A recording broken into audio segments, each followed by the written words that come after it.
이번 주는 학개서와 느헤미야서 2장까지를 묵상합니다. 토요일 본문에 하나님이 학개 선지자를 통해 함께 하신다, 마음을 굳세게 하려는 격려의 말씀을 주십니다. 이 말씀에 순종하여 중단된 성전 건축을 다시 시작하게 됩니다. 화요일 본문 내부의 적이 등장합니다. 솔로몬 성전을 기억하는 자들에 의해 초라한 성전을 짓는 것에 대한 마음을 끌어내렸습니다.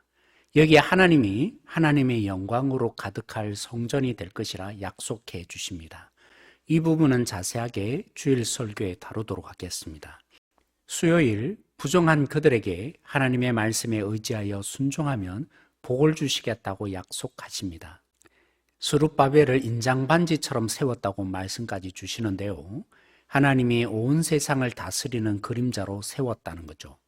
결국 하나님의 다스림 속에 이 일이 진행되고 있음을 그들에게 확신을 주는 내용입니다. 목요일부터 느헤미야서가 진행됩니다. 바사 제국의 아닥사스다 왕의 술 맡은 관원이었던 느헤미야는 성벽이 무너지고 황폐해졌다는 소식을 듣고 하나님께 기도합니다. 에스라처럼 우리의 죄라며 하나님의 긍휼을 구합니다. 은혜를 베푸셔서 자신을 예루살렘 성벽 재건을 위해 보내달라고 기도합니다. 금요일 하나님이 어떻게 느헤미야의 기도에 응답하셨는지를 보여줍니다. 기도한 지 4개월 만에 왕을 대면하는데 얼굴이 근심과 걱정으로 가득 차 있었습니다. 이건 있을 수 없는 일입니다. 신의 아들인 왕의 마음에 조금이라도 흠집을 내면 안 되기에 어떤 슬픈 기색도 하면 안 됩니다. 사형되는 이유가 되죠. 그러니 느헤미야가 크게 근심하고 있다는 표현을 한 아닥사스다 왕의 표현에 두려워하게 됩니다. 이런 아닥사스다 왕에게 느헤미야는 3가지를 요청하게 되는데요. 말이 안 됩니다. 어떻게 석국에 성벽을 지으러 가려는 느헤미야를 허락해주며 기뻐하겠습니까? 관문마다 무사히 통과하도록 조서를 써달라고 느헤미야는 요청합니다. 성문과 성곽과 집을 위한 제목을 살림 감독 아삽에게 명령하라는 요청을 그대로 또한 수용하는 아닥사스다 왕입니다. 모두가 불가능한 일이 가능케 된 일입니다. 게다가 요청하지 않는 것까지 아닥사스다 왕은 배려합니다.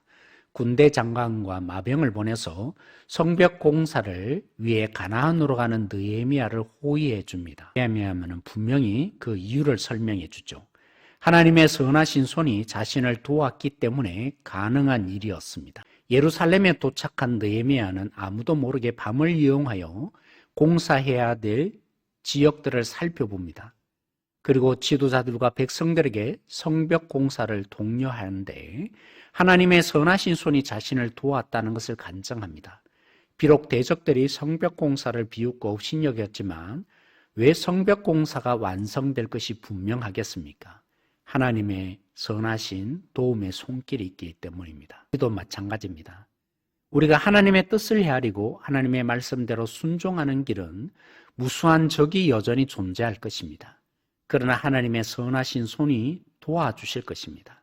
하나님의 뜻이라면 반드시 그래서 이루어질 것입니다. 그러니 하나님의 뜻이냐 아니냐가 우리의 인생에 중요합니다.